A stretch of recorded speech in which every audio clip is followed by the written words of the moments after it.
चला आज थोड्या वेगळ्या पद्धतीने चिकनची भाजी बनवूया. आधी कांदा भाजून घेतला तव्यावर, नंतर खोबरं, धने, तेजपत्ता, थोडीशी डाळ व ते चांगलं खरपूस भाजून घेतलं. तव्यावरती तेल टाकून छान भाजून घ्यायचं. थोडंसं खसखस पण टाकायचं. माझ्याकडे नाही होतं म्हणून मी नाही टाकली. नंतर चिकन स्वच्छ धुवून घेतलं. त्याच्यामध्ये मीठ, तुम्हाला पाहिजे थोडं चवीनुसार मीठ टाकू शकतात. नंतर एक कांदा कापून घेतलेला टाकला.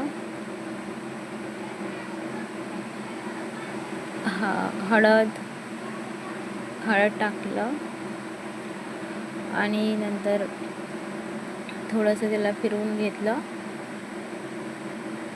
घ्यायचं आणि थोडंसं वाफ लागल्यावरती एक टोमॅटो टाकलं, ते पण फिरवून घेतलं आणि चिकनला जास्त शिजवून नाही घ्यायचं.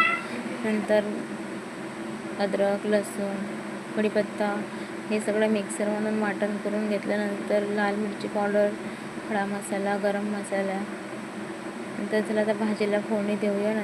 सगळ्यात आधी आलं लसूणची पेस्ट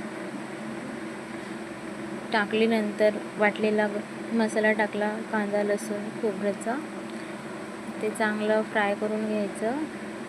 नंतर त्याच्यामध्ये आपले मसाले, गरम मसाला, घरगुती तिखट मसाला, हे सगळं छान परतून घ्यायचं. नंतर चिकन द्यायचं टाकून.